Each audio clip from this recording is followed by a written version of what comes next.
must be held accountable, and they were today. One was. No one should be above the law. And today's verdict sends that message. But it's not enough. We can't stop here. In order to deliver real change and reform, we can and we must do more to reduce the likelihood that tragedies like this will ever happen and occur again. To ensure that black and brown people, or anyone, so they don't fear the interactions with law enforcement, that they don't have to wake up knowing that they can lose their very life in the course of just living their life. They don't have to worry about whether their sons or daughters will come home after a grocery store run, or just walking down the street, or driving their car, or playing in the park, or just sleeping at home. And this takes acknowledging and confronting head-on systemic racism and the racial disparities that exist in policing and in our criminal justice system more broadly. You know, state and local government and law enforcement needs to step up, but so does the federal government. That's why I've appointed the leadership of the Justice Department that I have, that is fully committed to restoring trust between law enforcement and the community they are sworn to serve and protect. I have complete confidence in the Attorney General, General Garland's leadership and commitment. I've also nominated two key Justice Department nominees, Vanita Gupta and Kristen Clark, who are eminently qualified, highly respected lawyers who have spent their entire careers fighting to advance racial equity and justice.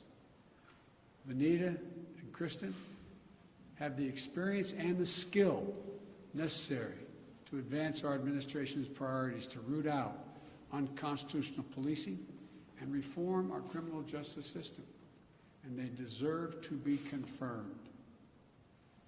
We also need Congress to act. George Floyd was murdered almost a year ago. There's meaningful police reform legislation in his name. You just heard the Vice President speak of it. She helped write it. Legislation to tackle systemic misconduct in police departments, to restore trust between law enforcement and the people they're entrusted to serve and protect. But it shouldn't take a whole year to get this done.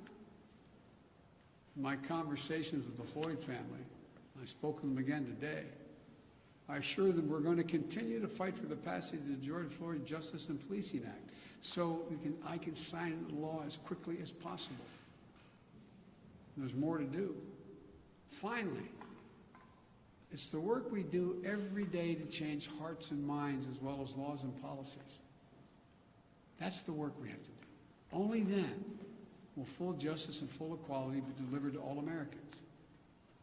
And that's what I just discussed with the Floyd family. The guilty verdict does not bring back George. But through the family's pain, they're finding purpose. So George's legacy will not be just about his death, but about what we must do in his memory. I also spoke to Gianna, George's young daughter, again. When I met her last year, I've said this before, at George's funeral, I told her how brave I thought she was. And I sort of knelt down to hold her hand. I said, Daddy's looking down on you, he's so proud. She said to me then, I'll never forget it, Daddy changed the world. And I told her this afternoon, Daddy did change the world. Let that be his legacy, a legacy of peace, not violence, of justice. Peaceful expression of that legacy are inevitable and appropriate, but violent protest is not.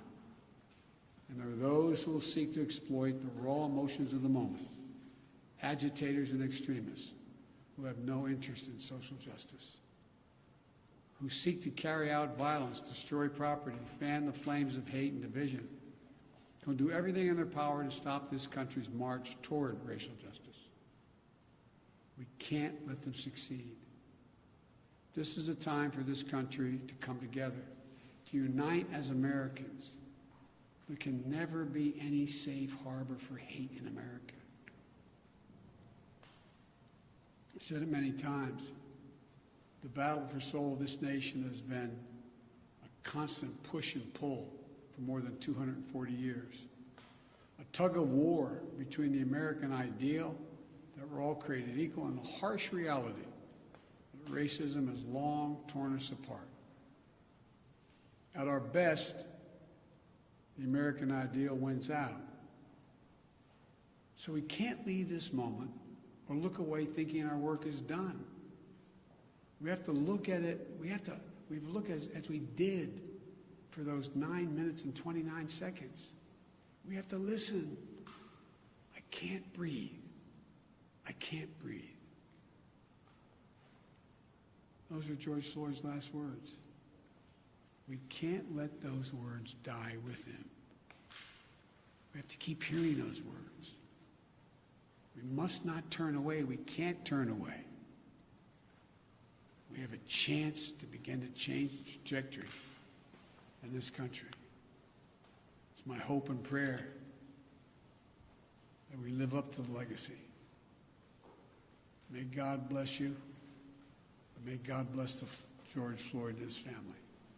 Thank you for taking the time to be here. This can be a moment of significant change. Thank you.